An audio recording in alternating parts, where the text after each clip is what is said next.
네, 오늘은 제12과 지혜 시대 여호와를 경외하는 자, 구약 개관의 마지막 시간이 되겠습니다.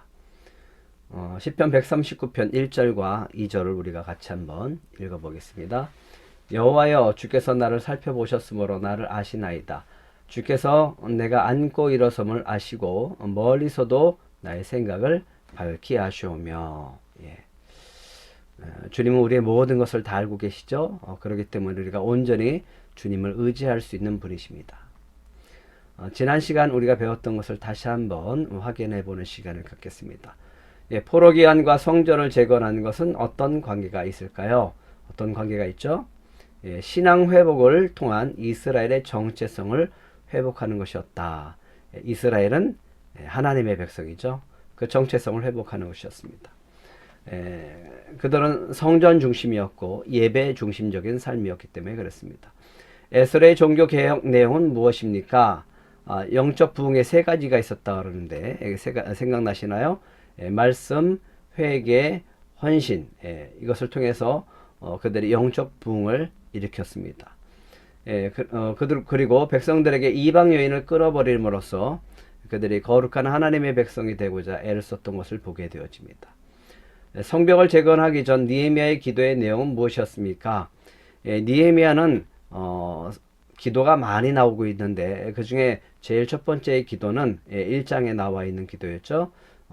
죄를 고백하고 하나님의 언약을 상기했습니다. 마치 이스라엘 백성의 죄를 자신의 죄처럼, 자신의 가문의 죄처럼 그렇게 나의 죄로 대변해서 하나님께 고백하는 그런 기도였습니다. 지금까지는 연대기적으로 봤다라고 하면, 시대적으로 봤다라고 하면 오늘 배우게 될 지혜 시대는요, 연대기적인 구분과는 차이가 있습니다.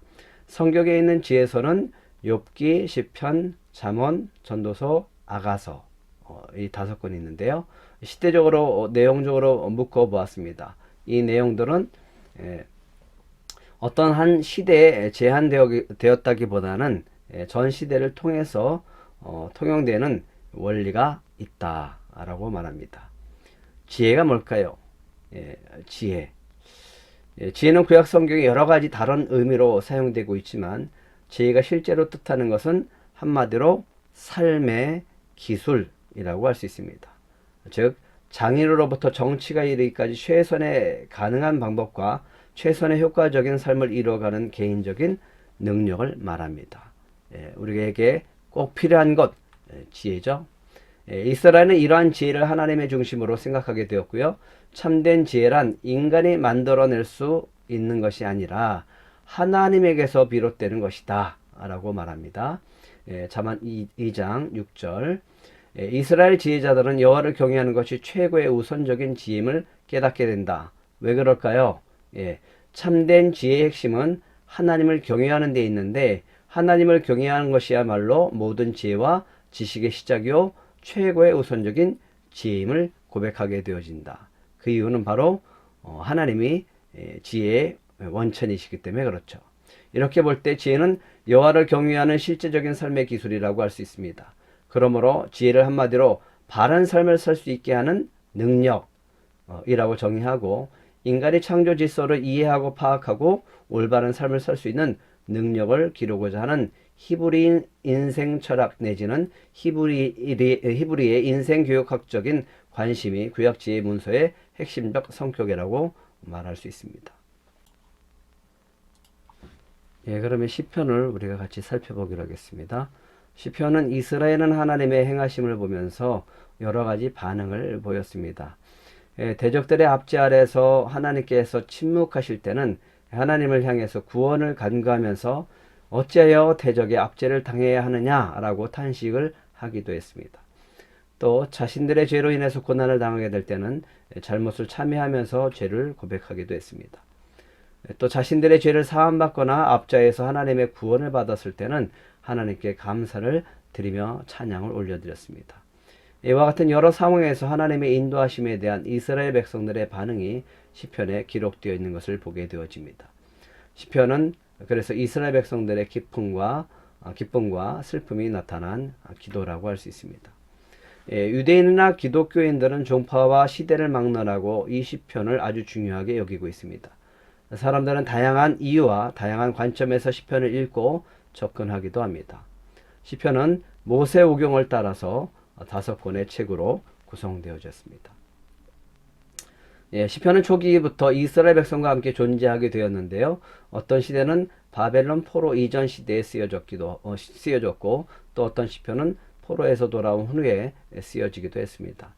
현재 우리가 가지고 있는 시편은 포로에서 석방된 후에 제2성전 건축 기간에 생긴 것들이라고 합니다. 시편은 회당의 기도서라고도 불릴 수 있습니다. 유대인들이 사방에 흩어졌고 또 하나님께 나아가서 성전에서 예배드릴 수 없게 되어졌을 때 회당을 세우는데 이 우후죽순처럼 일어나게 되어집니다. 시편은 그들의 신앙과 전통을 유지하는 데 큰 도움을 주었습니다.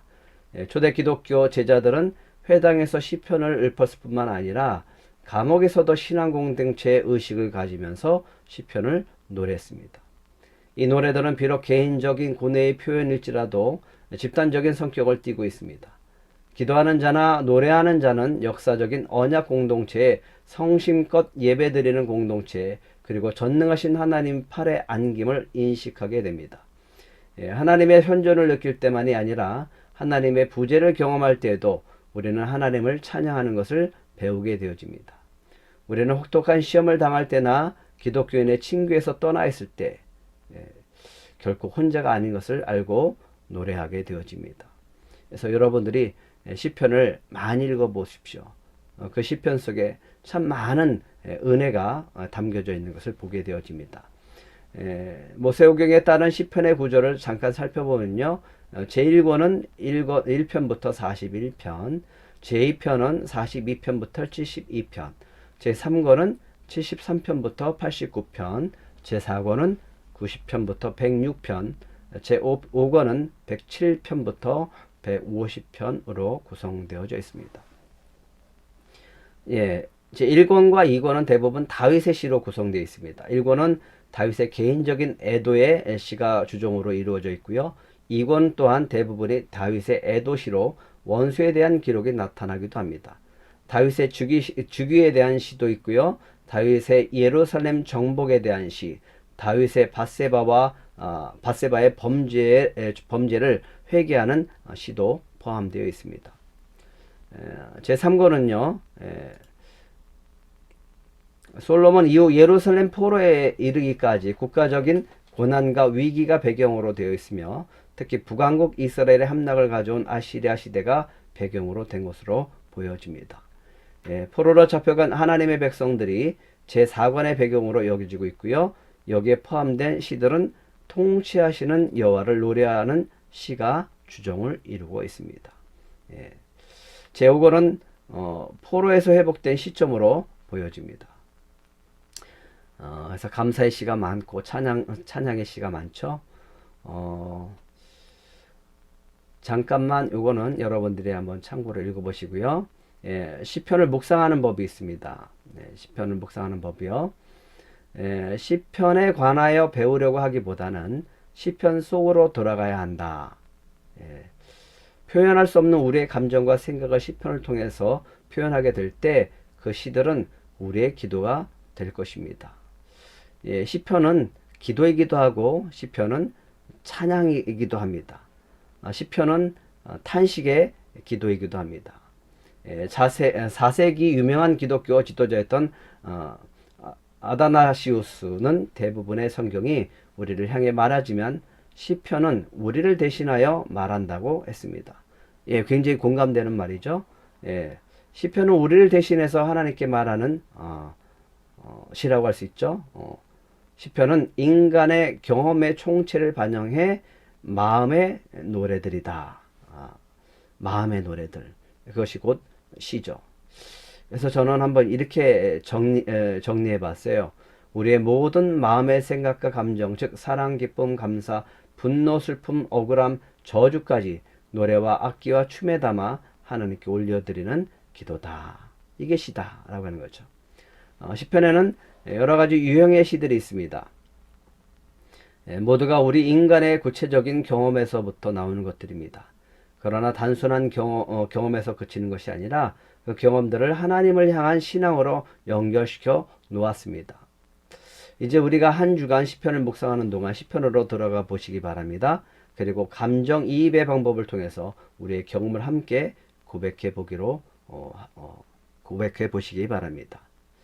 예, 여러분들이 이것을 따라서 한번 이번 주는 한 주간 이 시편들을 묵상해 보는 시간을 가졌으면 좋겠습니다.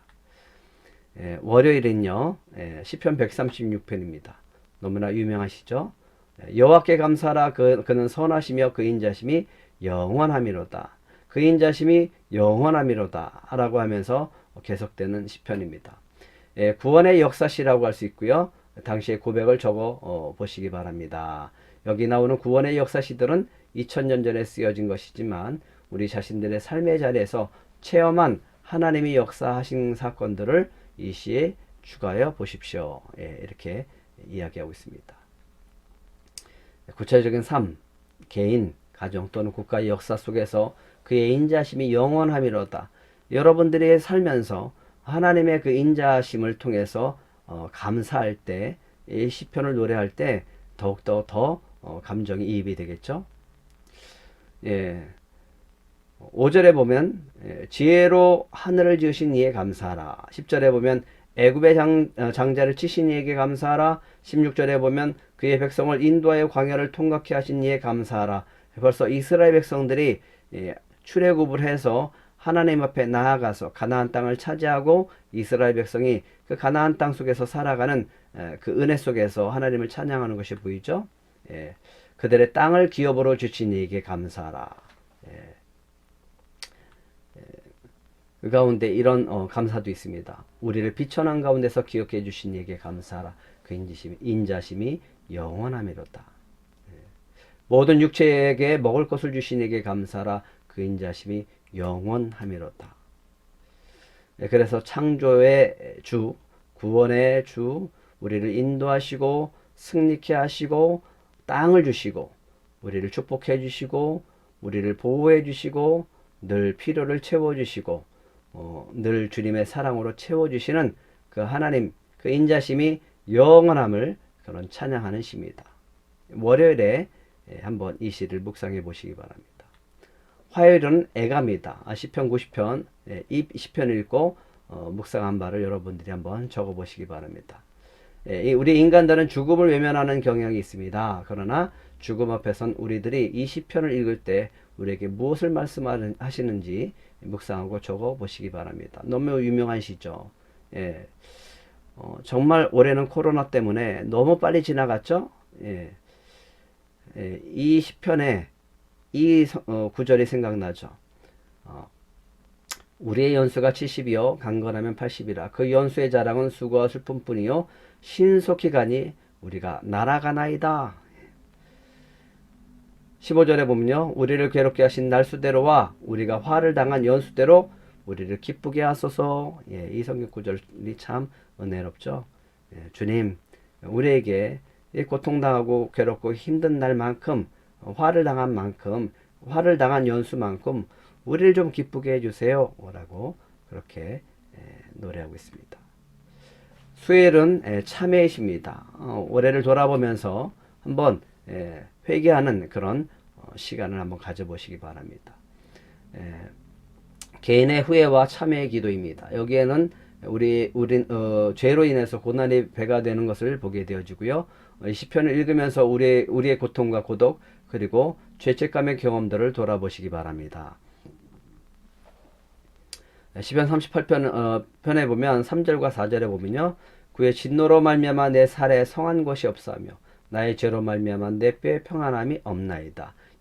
죄를 지으면 결국은 우리 심령에 평안함이 없습니다.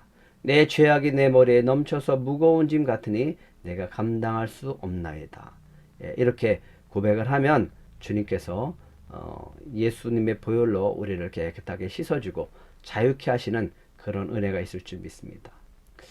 맨 마지막 구절에는 이렇게 되어 있습니다. 여호와여 나를 버리지 마소서. 나의 하나님이여 나를 멀리하지 마소서. 속히 나를 도우소서. 주 나의 구원이시여. 주님은 우리를 버리시지 않죠. 주님의 은혜 속에서 우리가 살아가야 됩니다. 그리고 한 해를 돌아보면서 혹이라도 주님 앞에 지은 죄가 있으면 다 회개하고 새해를 맞아 보시기 바랍니다. 목요일은요, 감사심이다. 시편 65편을 읽고 당신의 고백을 적어 보십시오. 감사할 게 얼마나 많습니까? 그죠? 한 해 동안 주님이 주신 은혜, 또 평생 주님이 주신 은혜만 그것을 감사해도 굉장히 많은 것들을 감사할 수 있고, 날마다 우리가 감사하며 살 수 있는 거죠. 11절 12절에 보면요, 주의 은택으로 한 해를 관씌우시고 주의 길에는 기름방울이 떨어지며 들의 초장에 떨어지는 작은 신들이 기쁨으로 띠를 띄었나이다. 예, 새해 이 말씀을 가지고 살았으면 좋겠습니다. 주의 은택으로 한 해를 관씌우시니 주의 길에는 기름방울이 떨어지며 여러분들의 삶에 내년에 새해 이런 주의 은택, 주의 은혜, 주의 은총이 한 해 동안 관씌어지는 그런 축복의 해가 되기를 축복합니다. 들의 초장에도 떨어지니 작은 산들이 기쁨으로 띠를 띄었나이다. 늘 감사하며 사시기 바랍니다. 예, 금요일에는 찬양시 시편 100편입니다. 이것을 읽고 당신의 노래를 적어 보십시오. 이렇게 되어 있습니다. 이 시는 순수한 찬양의 시입니다. 또한 우리들이 어려움에 처했을 때 큰 도움이 될 수 있는 시이기도 합니다. 짧으니까 우리가 한번 같이 읽어볼까요? 온 땅이여 여호와께 즐거운 찬송을 부를지어다. 기쁨으로 여호와를 섬기며 노래하면서 그의 앞에 나아갈지어다. 여호와가 우리 하나님이신 줄 너희는 알지어다. 그는 우리를 지으시니요 우리는 그의 것이니 그의 백성이요 그의 기르시는 양이로다. 감사함으로 그의 문에 들어가며 찬송함으로 그의 궁정에 들어가서 그에게 감사하며 그의 이름을 송축할지어다. 여호와는 선하시니 그의 인자심이 영원하고 그의 성실하심이 대대에 이르로다. 예, 날마다 우리가 고백해야 될 것 3절입니다. 다시 한번 고백해 볼까요? 여호와가 우리 하나님이신 줄 너희는 알지어다. 그는 우리를 지으시니요 우리는 그의 것이니 그의 백성이요 그의 기르시는 양이로다. 예, 얼마나 하나님이 우리를 사랑하시는지 늘 그 품에 안에서 주님이 주시는 사랑과 은혜 가운데 사시기를 축복합니다. 토요일에는 지혜심이다. 시편 73편 이것을 읽고 묵상한 바를 적어 보십시오. 예, 우리가 살아가면서 정말 이해할 수 없는 게 하나가 있죠. 왜 악인들이 형통할까? 그 의문을 가지고 찬양을 했었던 시입니다. 예, 그 물음에 해답을 얻고 썼던 시가 바로 시편 73편입니다. 거기에 해답이 있습니다. 근데 참 재미있는 표현들이 많이 나옵니다. 나는 거의 넘어질 뻔하였고 나의 걸음이 미끄러질 뻔하였으니 이는 내가 악인의 형통함을 보고 오만한 자를 질투하였음이로다. 그들은 죽을 때에도 고통이 없고 그 힘이 강건하며 사람들이 당하는 고난이 그들에게는 없고 사람들이 당하는 재앙도 그들에게는 없나니 그러므로 교만이 그들의 목걸이요 강포가 그들의 옷이며 살찜으로 그들의 눈이 솟아나며 그들의 소득은 마음의 소원보다 많으며 그들은 능욕하며 악하게 말하며 높은 데서 거만하게 말하며 그들의 입은 하늘에 두고 그들의 혀는 땅에 두루 다니는도다. 예, 참 이해할 수가 없죠. 어떻게 악인이 저렇게 형통하고 우리보다 잘 살고 우리보다 잘 되고 뭐 하는 일마다 더 이렇게 잘 될까? 의문이 갔죠. 이것을 어떻게 할까? 의문을 갖고 있다가 결국은 깨달은 것을 이 시편에 기록을 하고 있습니다. 언제 깨달았냐? 17절. 하나님의 성소에 들어갈 때야 그들의 종말을 내가 깨달았나이다. 예, 끝이 있죠. 예, 악인의 끝이 있습니다. 주께서 참으로 그들을 미끄러운 곳에 두시며 파멸에 던지시니 그들이 어찌하여 그리 갑자기 황폐되었는가 놀랄 정도로 그들은 전멸하였나이다. 그래서 이렇게 결론은 찬양합니다. 하늘에서는 주 위에 누가 내게 있으리요 땅에는 주밖에 내가 사모할 리가 없나이다. 하나님께 가까이 함이 내게 복이라. 내가 주 여호와를 나의 피난처로 삼아 주의 모든 행적을 전파하리로다. 누가 복된 사람이라고요? 하나님께 가까이 하는 사람이 복이다. 하나님께 가까이 함이 내게 복이라. 내가 주 여호와를 나의 피난처로 삼고 주의 모든 행적을 전파하리로다. 예, 이렇게 찬양을 하고 있습니다. 예, 잠언을 살펴보겠습니다. 예, 잠언의 주제는 여호와를 경외하는 것이 지식의 근본이다 라는 겁니다. 예, 그러므로 여기에서는 여호와께서 미워하시는 것이 무엇이고 지은 죄를 자복하고 버리는 자가 될 것을 등을 가르치고 있습니다. 예, 잠언의 첫 구절은요, 다윗의 아들 이스라엘의 왕 솔로몬의 잠언이라는 말로 시작하고 있지만 잠언은 다양한 자료에서 지혜의 말을 모은 수집서이다. 예, 구성을 보면요, 지혜의 찬양, 솔로몬의 잠언, 지혜의 말, 솔로몬의 잠언, 아굴의 말, 르무엘의 말, 현숙한 여인 이렇게 구성이 되어져 있습니다. 예, 31장으로 되어 있기 때문에 하루에 한 장씩 읽으면 한 달에 한 장씩 읽을 수 있다 라고 하죠. 예, 잠언의 가르침은요, 의로운 생활을 하면 하나님으로부터 인정받는 삶이 될 것이다 라고 가르치고 있습니다. 예, 유대인들은 전쟁과 포로, 귀양살이 등의 참패를 경험했고요. 이제 다시 고향으로 돌아가서 새 생활을 시작하게 되었습니다. 유대인의 지도자들의 일부가 예루살렘으로 돌아갔을 때 그들은 과거의 죄를 모두 벗어버리고 싶었습니다. 그들은 하나님께 철저히 순종하기를 원했습니다. 그들은 이런 신앙을 가지고 있었습니다. 예, 어떤 신앙입니까? 하나님은 죄를 징벌하시고 의를 보상하신다. 율법을 준수함으로써 큰 상급을 얻는다. 언약 백성은 순수해야 하기 때문에 다른 신들을 섬겨서는 안 된다. 부정한 음식을 먹는 이방인들과 통혼해서는 안 된다. 성전과 거룩한 희생제사는 하나님께 대한 신앙의 중요한 일부분이다. 안식의 규례는 의로운 생활의 근본이다. 토라를 재건하기 위해 무엇이든 해야 한다. 병은 죄에서 나오고 번영과 건강은 의로운 생활에서 나온다.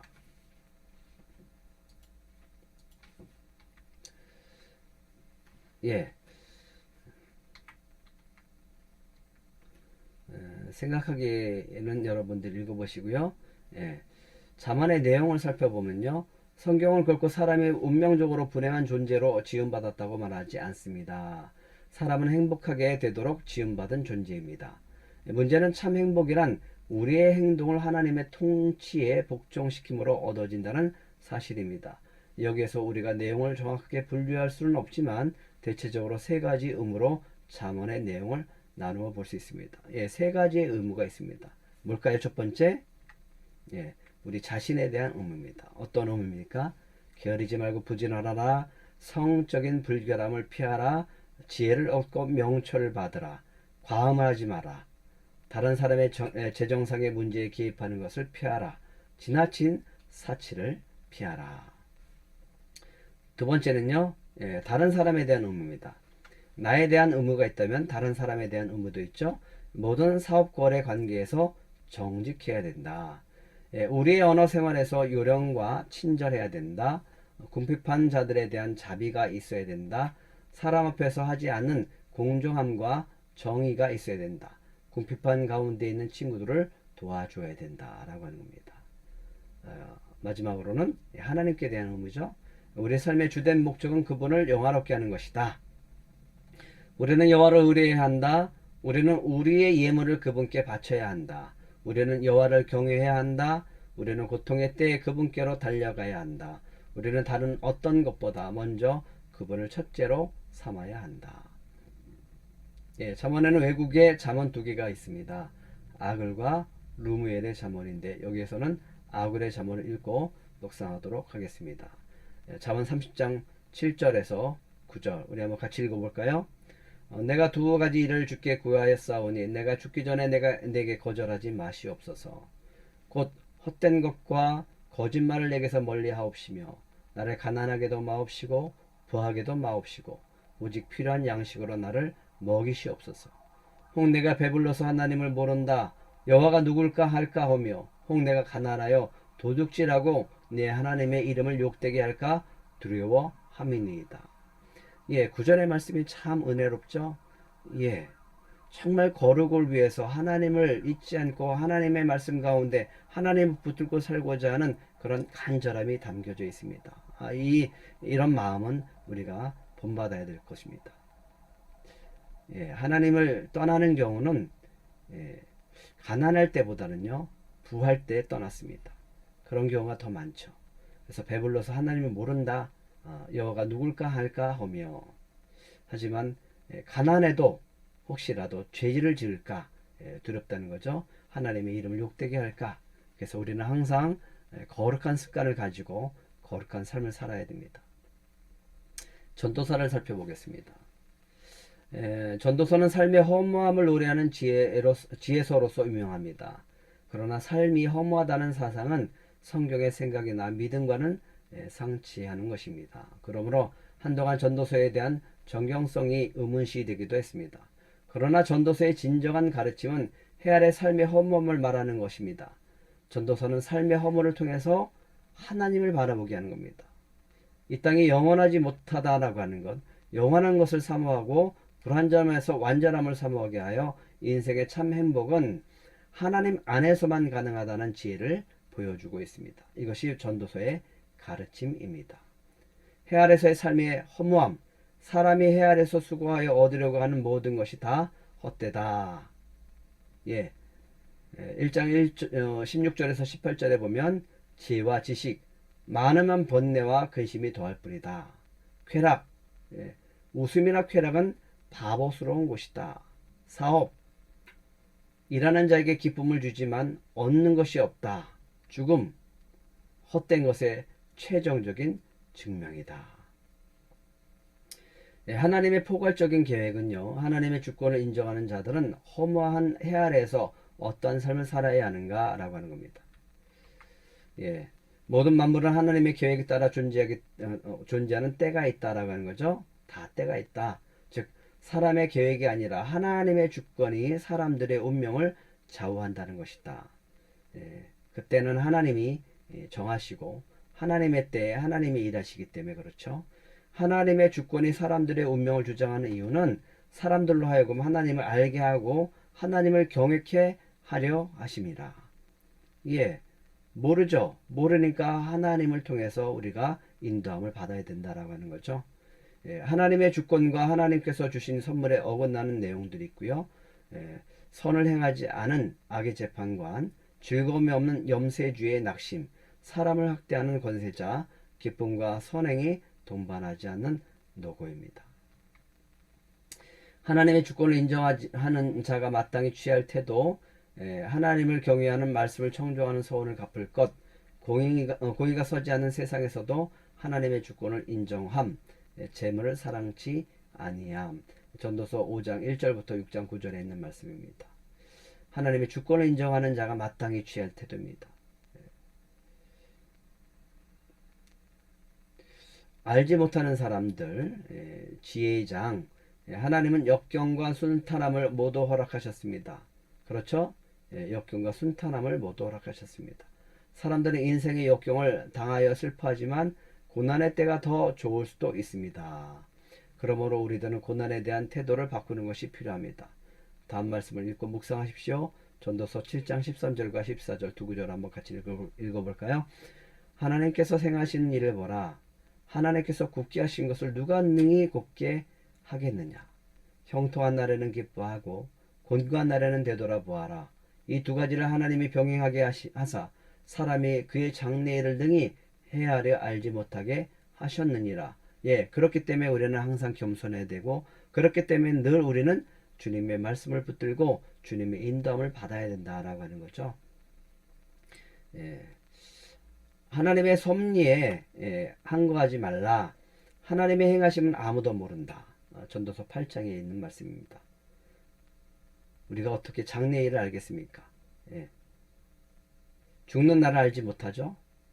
설인도 기억되지 못합니다. 악행을 하는 자에게 징계가 속히 이르지 않는다. 그렇죠? 아까 시편 73편도 봤죠? 인과응보가 역으로 적용되기도 합니다.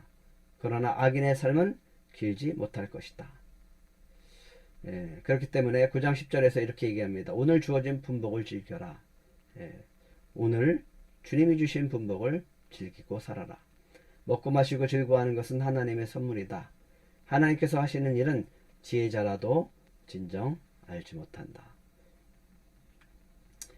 전도서 11장 12장은 이제 결론이죠.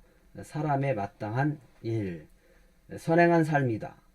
내 식물을 물 위에 던지라. 7에게나 8에게 나누어져라. 늘 선을 베풀고 살아야 된다라고 하는 거죠. 기쁨과 근면한 삶. 아침에 일하고 저녁에는 근면하게 일하라. 예, 부지런해야 됩니다. 젊은 날에는 창조주를 기억하는 삶을 살아야 된다. 곤고한 날이 이르기 전에 청년의 때의 창조주를 기억하라. 청년의 때가 아니라 어렸을 때부터 기억해야 되겠죠. 예, 근데 청년의 때 청년의 하나님을 떠나는 경우가 참 많죠. 이 청년들이 반드시 좀 유의해서 읽어야 될 성경 구절입니다.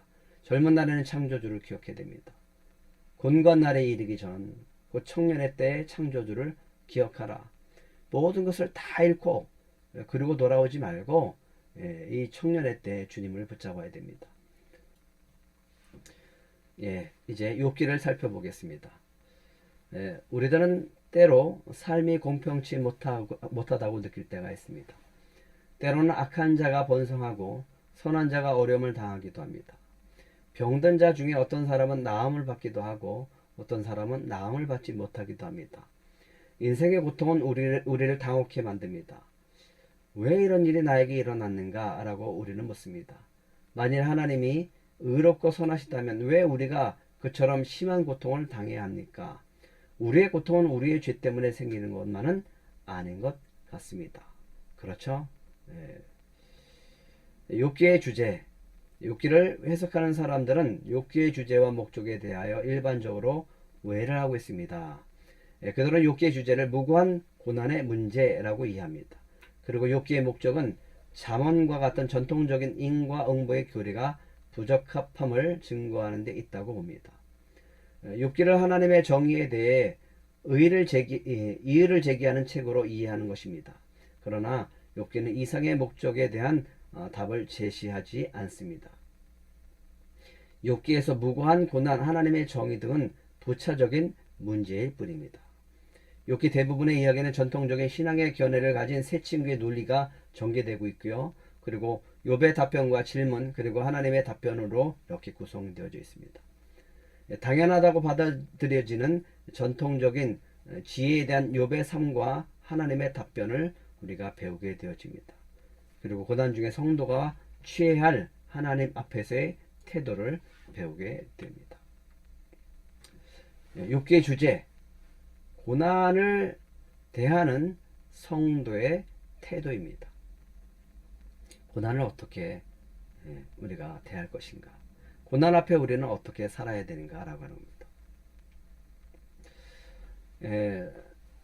욥기 4장부터 14장까지의 욥과 친구들의 이 대화가 시작되어집니다. 첫 번째 논쟁이 되어지죠.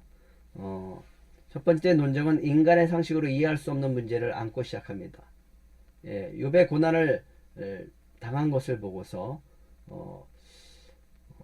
욥에게 있어서도 자신의 처지는 이해할 수 없는 부분이었고 또 친구들이 볼 때도 욥은 고난의 죄로 인한 것 말고는 해석할 방법이 없습니다. 이제 죄가 없다는 생각하는 욥과 회개하라고 촉구하는 친구들 사이에서 논쟁이 벌어지기 시작을 하죠. 첫 번째 엘리바스가 얘기합니다. 죄 없이 망한 자가 없다. 미련한 자들이 자식이 고난을 당하고 재산을 잃는다. 그러나 하나님께 고난을 당하는 자는 복이 있다. 빌닷이 또 얘기하죠. 욥의 아이들은 그들의 죄로 인해서 죽었다. 소발이 얘기합니다. 욥은 자신의 받은 심판보다 고난이 적다. 욥은 회개하고 하나님의 축복을 받으라. 욥의 입장에서 이 친구들의 말을 들었을 때 얼마나 속이 터졌을까요? 욥이 친구들에게 얘기합니다. 친구들이여 잠잠하라. 하나님께 또 얘기합니다. 하나님 징계치 마소서. 하나님과의 관계를 회복시켜 주소서. 왜 고난을 받아야 하는지 말해 주시옵소서. 하나님이여 사람들은 보잘것없는 존재이오니 큰 것을 기대치 마시고 긍휼을 베푸소서. 두 번째 논쟁이 시작되어집니다. 이어지는 논쟁은 절대로 우리들의 생각의 범주를 벗어나지 않습니다. 뿐만 아니라 우리들에게 불가해한 일들은 하나님의 탓으로 돌려지게 됩니다. 엘리바스가 또 얘기합니다.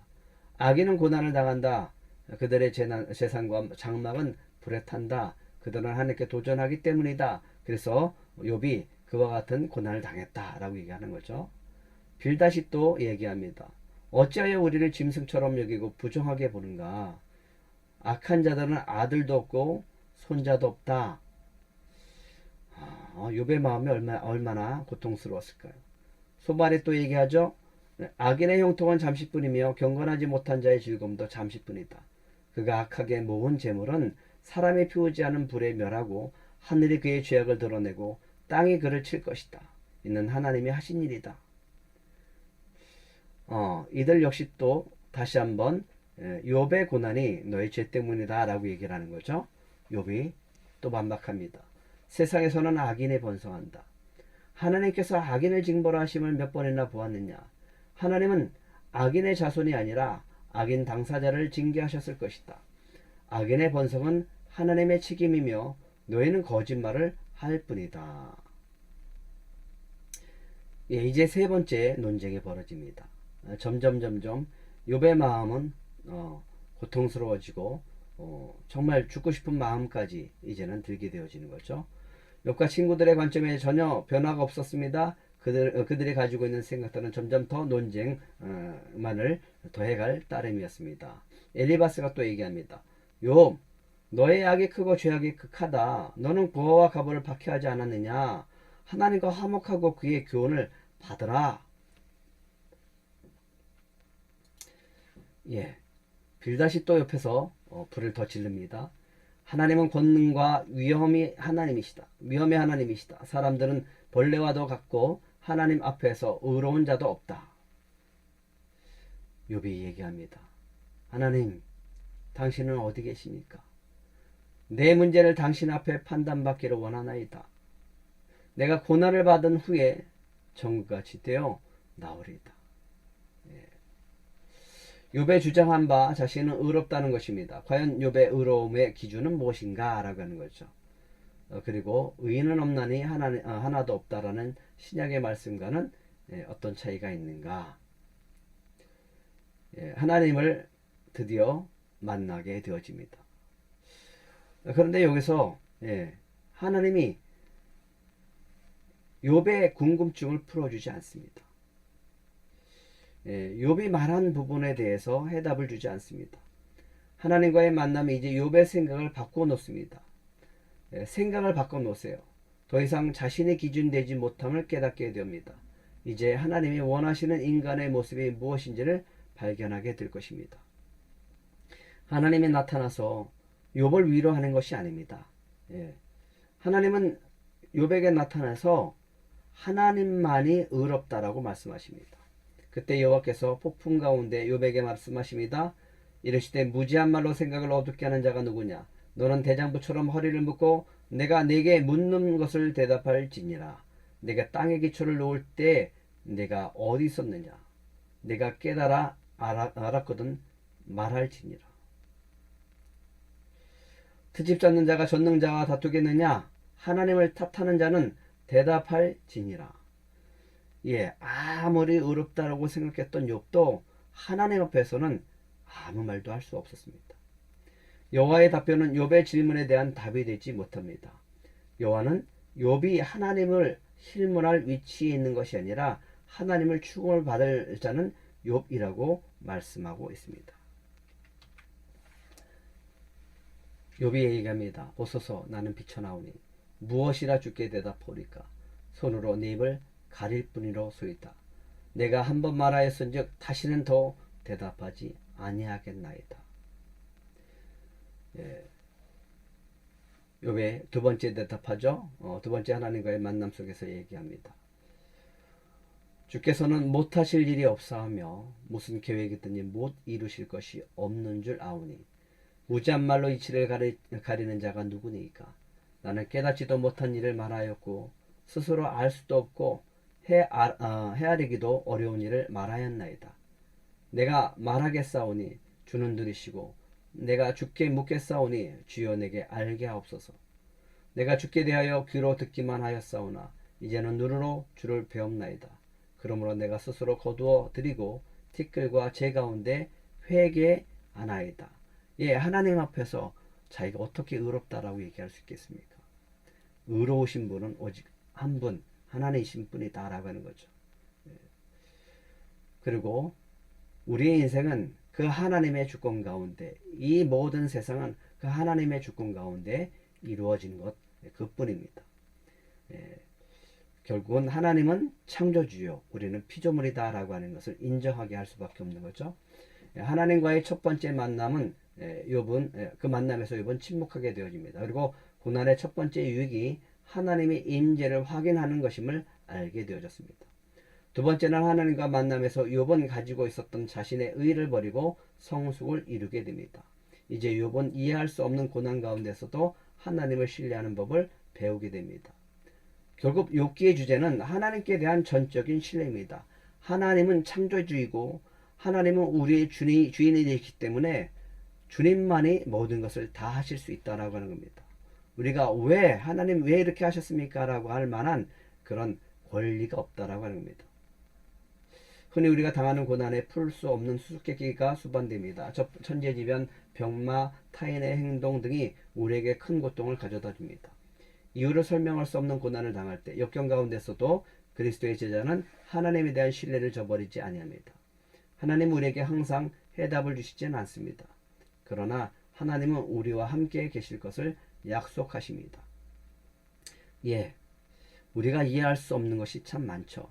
하지만 그 모든 것도 다 하나님이 하셨다라고 하는 것을 우리가 인정하는 것, 하나님의 그 주권을 인정하는 것, 이것이 우리의 진정한 믿음이다라고 하는 겁니다. 어떻게 우리가 하나님이 하시는 것을 다 알 수 있겠습니까? 그 모든 것들이 하나님의 선하신 계획 속에 이루어진다라고 우리는 믿고 살아가는 겁니다. 마지막으로 시대 구분하는 것을 정리하고 마치겠습니다. 총정리해 볼까요? 시대 구분. 창조와 타락한 인간, 창조 시대죠. 창세기입니다. 믿음과 순종, 족장 시대죠. 창세기고요. 부름과 소명, 출애굽기와 광야 시대, 출애굽기, 민수기. 소유와 율법, 정복 시대, 여호수아, 레위기, 신명기. 왕이 없는 백성, 사사 시대, 사사기, 룻기. 왕을 가진 백성, 다니엘 왕국 시대, 사무엘 상하, 열왕기상, 역대상. 경고하시는 하나님, 분열 왕국 시대, 열왕기하, 역대하, 호세아, 아모스, 하박국, 이사야, 미가, 스바냐, 요나, 나옴, 오바댜. 하나님을 잃어버린 백성, 포로 시대, 다니엘, 에스겔. 회복시키시는 하나님, 포로 귀환 시대, 에스라, 니에미야, 에스더, 학개, 스가랴, 말라기. 여호와를 경외하는 자, 지혜 시대, 욥기, 시편, 잠언, 전도서, 아가서입니다. 지금까지 12과에 걸쳐서 구약 개관을 했습니다. 여러분들이 한과 한과 다시 한번 점검하면서 성경 전체를 한번 통독해 보시기 바랍니다. 특별히 구약 성경을 통독을 하시면서 이 열 시대를 구분하는 것, 이것을 구분해서 그 시대에 어떤 일들이 있었고 그 시대를 통해서 하나님이 어떤 말씀을 하시기를 원하는지를 좀 묵상하시면서 성경을 읽는다면 여러분들이 성경 읽는 폭이 넓어지고 또 그 속에서 하나님의 기쁘신 뜻을 발견하고 또 하나님을 만나는 그런 은혜가 있을 줄 믿습니다. 수고하셨습니다. 감사합니다.